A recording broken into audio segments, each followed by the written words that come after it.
Hello, it's 9 p.m. in RTD. It's time to English New Edition for tonight headlines. We have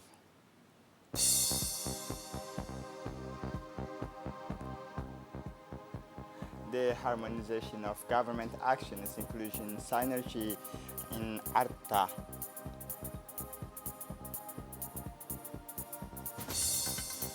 The launch of the project for integrated water resources management at the Ministry of Agriculture. For the international scene, a decline of new cases worldwide of COVID-19. Welcome to our newsroom. In a dynamic of transparency on the evaluation of public actions, the region of Arta hosted this morning an important meeting on the harmonizations of government actions. Indeed, the victory of President Gele in the last elections showed that not only Djiboutians have opted for continuity, but they also adhere to the strategic orientations and measures that have these actions at the head of the Supreme Magistracy. This confidence of the Djiboutian people to lead the President of the Republic to express his willingness to carry the commitment made during the election campaign from a world situation is marked by COVID-19 and its consequences to the mutations and regional evolution. Our country has a role to play, opportunities to seize. One of these opportunities is undoubtedly the strengthening of the efficiency and modernizations of the public services. In addition, the digital revolution is in progress in the world, imposed as a new paradigm of public actions. Finally, the long-term vision of the head of state, the Vision 2035, constitute central elements of government actions. To do so, the Prime Minister Abdelkader Kamel Mohamed has decided to organize the government to sensitize new members of the government and reminded those already in places the importance of coherence, cohesion, and harmonization within different ministerial departments. During the two-day retreat in the seaside resort of Arta, the exchanges and discussions will be intense. The Prime Minister Abdelkader Kamel Mohamed said that the Prime Ministers insisted on the solidarity and unity of the member of the government, which each member has an important role. The Prime Minister said, I wanted to organize a retreat for 2 days in this beautiful city of Arta, a few days after the formations of our government team, and on the eve of the departures on leave of many of us to reflect with you on the ways and means, but that will allow us to bring the adequate solution to the imperative of results that the President of the Republic has just assigned to our new formation. On his side, the Minister of Foreign Affairs International Cooperation, Mahmoud Ali Yusuf, said that this implies for the success of our commitment to the President of the Republic that the government is a true united in which each of and everyone has a fundamental role to play. For his part, the Minister of Budget, Abdul Karim Aden Sher, has indicated that the government insisted on the solidarity and unity of the member of the government, which each member has an important role to play. The new Minister of Health, Dr. Ahmed Robli Abdillah, received in his office the Chargé d'Affaires of the Saudi Embassy, Ishaq bin Ibrahim Al-Uraini. The two parties discussed together the historical relations between the two sister nations united by the solid bonds of fraternal cooperation, especially in the health file. After the meeting, the Minister of Health and his host presided together. In the meeting room, the receptionist of a donation of 23 artificial respirators graciously offered by the Kingdom of Saudi Arabia. The Minister of Health said that this Saudi donation comes at an opportune time when our country is strengthening its capacity and resilience to the COVID-19. He said that these medical materials will be used in the emergency and resuscitation departments. The Minister of Agriculture and Fishery Resources officially launched the Integrated Water Resources Management Project, PGIR, during a workshop held yesterday at the Sheraton Hotel with different partners through a video conference attended the official launch of this project. Authors of $20 million co-financed by FIDA and the government of Djibouti. The objective of is to sustainably improve the living conditions of poor rural households and build resilience to climate change in rural areas. The development objectives are to improve the income of poor households, targeting rural women and youth and their sustainable access to water and pasture resources, focused on participatory development and establishment of local planning instruments. The objective and program supported by FIDA are in line with FIDA's country's strategic options program for Djibouti. The overall objectives of FIDA country program for Djibouti is to sustainably improve the resilience to climate change and the living conditions of poor rural households. For his part, the Minister of Agriculture said the objectives also contribute to the achievement of sustainable development goals. In his speech, Mohammed Ahmed Awali, the Minister of Agriculture, said that they're optimizing the availability of water to meet the needs of people, livestock, and agro-pastoral capacity buildings of public services responsible for the development of water and livestock and agro-pastoral, improving the availability and management of water in rural areas. 3 weeks after her appointment as the head of Department of Social Affairs Solidarity, the Minister of Social Affairs Solidarity, Ulufa Ismail Abdo, went yesterday to the historic town of Obok to see the socio-economic impact of a development project carried out by the Djibouti Social Development Agency to the inhabitants of in the region of the northern part of the national territory.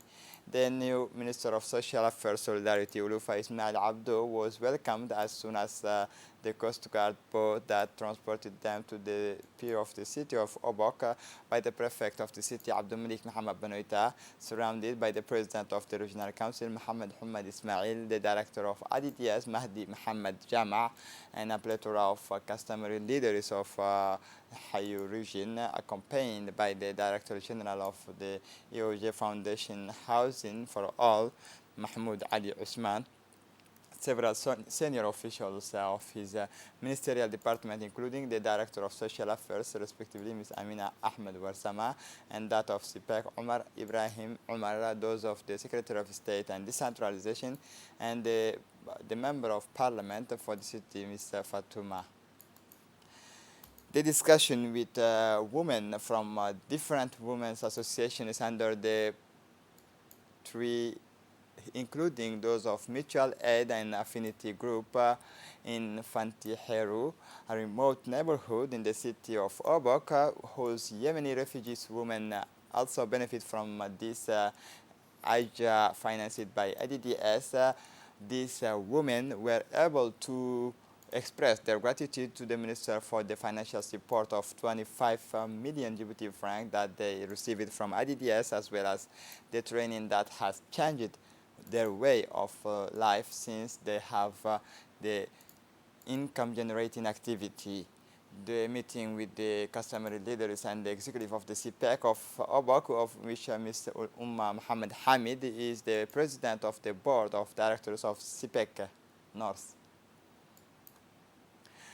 For his part, the president of the Regional Council of Obok, Mohammed Hamad Ismail, has thanked the Minister of Social Affairs Solidarity for her visit to Obok. He said that development project carried out by the Djibouti Social Development Agency to the region, to the inhabitants in this region is of the northern part of the national territory.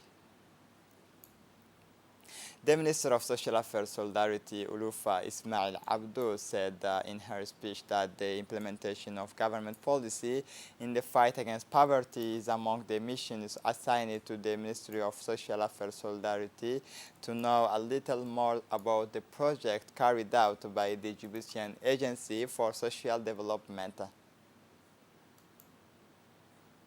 Still in its momentum of contact with institutions under the supervision of his ministry, the Minister of Youth and Culture, Dr. Hibo Momin Asowe, undertook this morning's Monday, June 14, a tour of several community development centers in the capital, such as the CDC of the city Lair, Neighborhood 7, Bis, Sheikh Musa, and Wahle Daba. Upon her arrival, the Minister of Youth and Culture and her delegation, composed of key officials of the youth section, were warmly welcomed. They guided tours of the various premises and facilities that make up the CDCs, as listening to the various presentation and recommendation are an opportunity for the minister to learn about the functioning and needs of the center and to measure on site the challenges to be met in the near future in order to boost a new dynamic and this in accordance with the new ambitions of the ministry, the expectations of the youth in particular, the community of the district in general. The new Minister of Social Affairs Solidarity, Ulufa Ismail Abdo, began her visit to the UNFT branches, including a training room for sewing for young girls. This center has been rehabilitated by IDDS with computer and sewing equipment.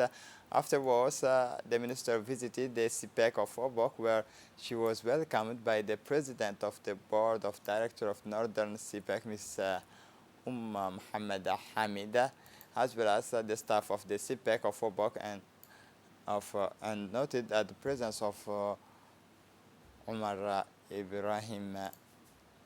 Then the Minister of Social Affairs visited the social counters within the regional councils, the commercial center of this built on the financing of the ADB, the construction sites of the housing of EOJ.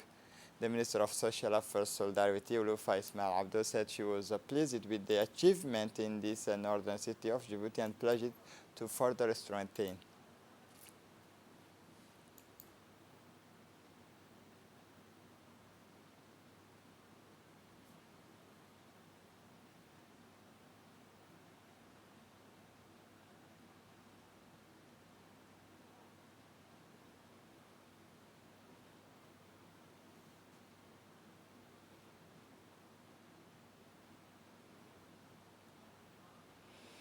The Secretary General of the MINFOB, Mohammed Abdallah Mahyoub, sponsored the closing ceremony of the initial training of trainees inspectors at the training center for basic education teachers Omar Gelle Ahmed, many executives and officials of the MINFOB, including the Director General of the CFF, Ms. Aisha Farah Ajre, and the Executive Secretary of the Observatory of Quality, Mr. Mukhalid Abdul Aziz, the Inspector of Basic Sciences, Mr. Abdul Qadir Daher Aden, the Director of Training, Educational Innovation and Partnership, Mr. Awali Abdul Qadir Hersi, took part in this closing ceremony. It should be noted that about 20 inspectors and inspector trainees of the MINFOB have attended this initial training provided by two experienced inspectors, namely Mukhalid Abdul Aziz, currently Executive Secretary of the Observatory of Quality, and Daoud Zaid, Technical Advisor to the Minister. The Women's Association of Tajura organized this Tuesday the inaugural ceremony of the extension of Women's Empowerment Center through the introductions of kitchen room with the adequate equipment financed by the framework of the LPA project by the Japanese Embassy in Djibouti. The associations of Tajura welcomed the head of the delegation of the Japanese Embassy in Djibouti, led by Mr. Kawaguchi Kanza. In addition, the ceremony was attended by Mr. Koguchi Kanzo, councillors of the Japanese Embassy, Mr. Hassan Dabale, the prefect of the region, the vice president of the regional council, Mr. Abdu Umar, and the customary leaders of the region. Note that this ceremony was marked by a strong mobilization of women and young girls, the main beneficiaries of the project. In her speech, the president of the Association of Tajura, Ms. Hasna Hassantu, renewed her thanks and expressed her deep gratitude to the Japanese embassy are valuable and essential partners for the sustainable development of the region. The Japanese ambassador focused on the inauguration ceremony of the extensions. For his part, the vice president of the regional council, Mr. Abdul Umar, said that the extensions project of the Women Empowerment Centers for Tajura financed with a total amount of 10 million Djibouti francs within the framework of community project, and the construction of this center was implemented by the funding of the government of Japan. Through these extensions, the center will now be able to open a new trainings in cooking. For his part, the prefect of the region, Mr. Hassan Dabale, said that the objective of the project is to enable the Tajura Women's Association to expand.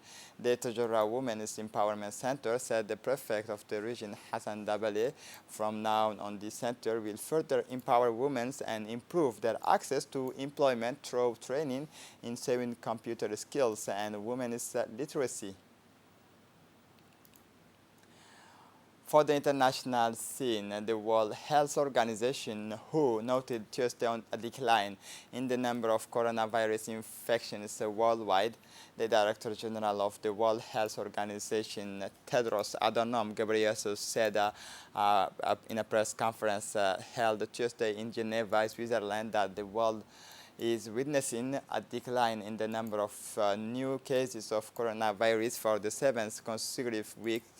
He explained that this is the longest period of declines in infection ever recorded since the beginning of the spread of the pandemic about a year and a half ago.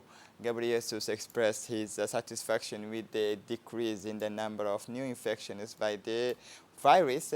On the other hand, he pointed out that the death toll has not declined with the same speed and has only decreased slightly in the last week compared to the number of people who tested positive. This is it for the news. Thanks for watching us. Have a good evening.